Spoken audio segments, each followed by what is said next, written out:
Every year, the Super Bowl reminds us that the world loves a winner. Last week, we talked about Benito and the cultural shift on that stage. You saw the lights, you saw the flags, you saw the Caribbean taking up space on the world's most expensive grass. But while the world was watching the 60-minute game, I was looking at the 20-year journey. Today, we're looking at the athletes on any field and the thousands like them across the Caribbean who are dominating sports globally.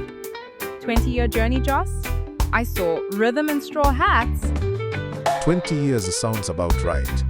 Because for every 13-minute halftime show, there are decades of talent being exported, refined, and sold back to us. Guys, we have the DNA of champions. We have the mentality that turns a backyard track into a global stage. But the real question isn't how we win, it's why we don't own the game. We are not just talking about sports, we're talking about the infrastructure of greatness. Good morning, Chronicles crew. Welcome back to Caribbean Chronicles by Joss. Dr. K and May are up to bat and ready to play ball. Let's get into it. We're in the house, and I finally got the grass out of my hair from last Sunday. Pun intended. Glad to hear it, May. Listen, last week we were vibing. I'm still vibing. I don't know what you're talking about. I know, right? But this week, it's back to business, and starting with a reality check.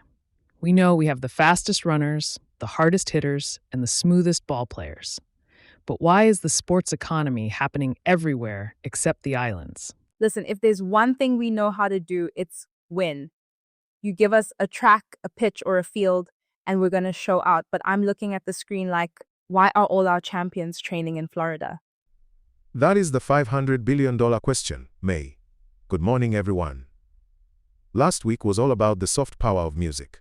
This week is about the hard power of the sports economy. Exactly. We produce champions by instinct, but we're exporting them by necessity. Today, we're breaking down why the Caribbean needs to stop being a talent farm and start being a wellness hub. Dr. K, give us the filter. What's the noise versus the signal when we watch these global sports? The noise is sports equal entertainment. The highlights, the betting, the sales from each jersey. It's a distraction.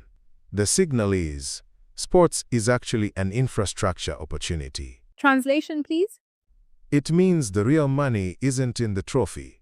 It's in the stadium, the sports medicine clinics, the data analytics, and the high-performance centers. Right now, the Caribbean has the talent, but we don't own the factory where that talent is refined. So we're providing the ingredients, but someone else is owning the restaurant? Again?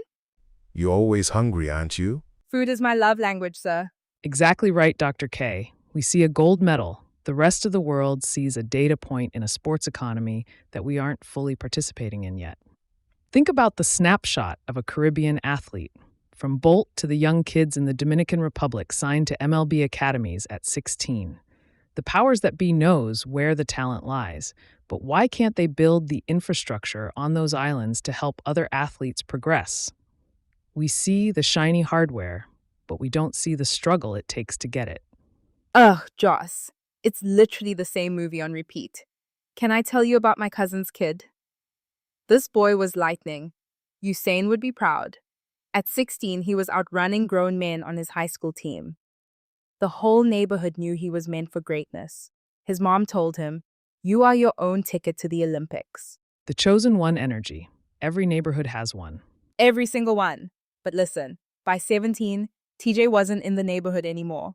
A scout came down, saw that raw power, and boom, he's on a plane to a prep school in Texas. He went from eating home-cooked meals to living in a dorm, training on multi-million-dollar tracks, and wearing gear he couldn't even afford to ship home. And that's the snapshot right there, the moment of export. Exactly. We cheered when he got his scholarship, don't get me wrong, we were super proud. But when we went to visit him, I saw the trainers, the physical therapists, the nutritionists, thousands of dollars being spent around him. And I realized TJ is the engine, but Texas is the one selling the gas, the tires, and the tickets. It's inspiring to see him win, but it's a brawn drain. We're exporting our best natural resource and then paying to watch them on TV. That's a powerful observation, May. And what's happening to your cousin is what we call value extraction. Talk to us, Dr. K. Why does the Texas in May's story always win the economic game? Because they've turned the athlete into raw material. In the global sports economy, the athlete is like crude oil. We have a lot of puns today, boy. The Caribbean has the oil, but we don't have the refinery. So we ship the oil, the athletes of the world, to Texas or Florida. They refine the talent, they package the brand, and they keep the lion's share of the $500 billion sports industry. In other words, it's like music, right? We're the ones singing our hearts out on the street corner, but someone else owns the recording studio. Now you cooking, May. That's exactly it. So we provide the live performance, the speed, the catches, the raw energy that makes people scream.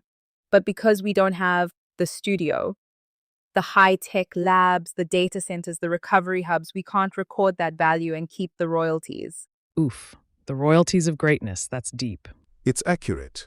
When a Jamaican sprinter or a Bahamian jumper goes to an elite academy in the States, they are essentially signing to a label. The label provides the equipment and the marketing, but they also take the biggest cut of the career's lifetime value. So we're basically the world's greatest unsigned artists. We got the hits, but we don't own the masters. And that's why we're talking about wellness hubs today. We need to build the studios in the Caribbean so our athletes can record their success at home. Precisely, we have the perfect wellness hub environment. Climate, altitude, sea level. Geographically, we are a natural hub for elite performance. Yet, our athletes have to go to wellness hubs in Arizona or Germany to get the tech they need. We have the mentality of champions, but we're forced into a worker model for sports. Bob Marley once said, "If we don't have the infrastructure, build it." So how do we build it? How do we keep the value in the islands? We have to shift from hosting games to hosting industries. Imagine if a tech-forward sports med center in Barbados or Bahamas was one of the few places soccer players like Messi went to appear for off-season recovery. Now you're talking. That's jobs, that's tourism, that isn't just sun and sand, but science and stamina. Applying the sports mentality to business. We don't just play sports. We are sports. If the world is already bilingual because of our music, let's make them bicontinental for our training facilities. I can see it now. May's Recovery Lounge, I'll provide the snacks, you provide the ice baths. Long as the snacks are nutrient-dense, my lady. But seriously, the goal is ownership. We need to own the platforms that analyze our speed and the clinics that heal our bodies. All right, crew, we've covered a lot of ground today, from the Brawn Drain to building our own studios of greatness. Before we head out, let's do a quick round robin. What is the one thing you want the Chronicles crew to walk away with today? Dr. K, you're up first. My takeaway is about ownership. We have to stop measuring our success by how many athletes we export and start measuring it by how much infrastructure we build. If we own the data and the recovery tech, we don't just win medals, we win the market. We would signal that sports is an industrial opportunity, not just a game. Pass the baton, Dr. K, for me. It's about the village. We need to stop thinking that making it means leaving. If we can build spaces at home where our talent can thrive, we keep the energy, the money, and the inspiration right where it belongs. Let's keep our masters. Don't just sign to someone else's label. My takeaway is about the architecture of identity. Last week, we saw Benito stand on that stage and prove that our culture is not niche. It's the global standard. Looking at our athletes, I realized something. Visibility is a gift, but infrastructure is a legacy. We've spent decades being the raw energy that powers the world's entertainment. We provide the rhythm, we provide the speed, and we provide the soul. But the leadership shift we need on this platform and in our region is to move from being the performers to being the proprietors. Speak on it, boss lady. May Hash. We have to stop apologizing for our greatness and start charging for it. If the world wants to see how a small island produces the fastest humans on Earth, they shouldn't just be watching us on a screen in London or Tokyo. They should be flying into our hubs, learning from our coaches, and utilizing our medical tech. That is the Chronicles mentality. It's about recognizing that our passports might say small island, but our influence says global powerhouse. We aren't just here to win medals. We can also build the institutions that make those medals possible. The stage is not the prize, crew. The prize is the ownership of the stage itself. So, As you go about your week, don't just admire the talent you see coming out of our region. Ask yourself, how do we build the house that talent lives in? Because we've been the guests for long enough. It's time to be the landlords of our own excellence. To add another pun, the Caribbean has always been a factory for greatness. Now, it's time to build the showroom. And maybe a juice bar in that showroom? Just saying. One step at a time, Mom. Let her know, Dr. K. My love language, remember? Well, that's it for this week, fam. Short and sweet. Don't just watch a game, look at the machine behind it. If today's episode shifted your perspective, share it with a friend who's ready to build.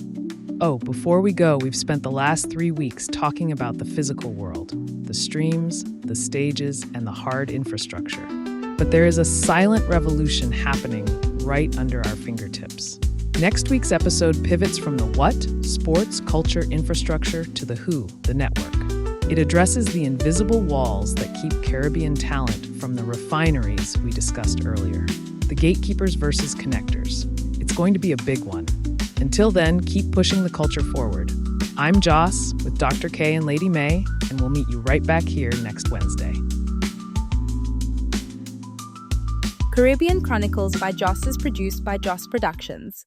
Copyright 2026. All rights reserved.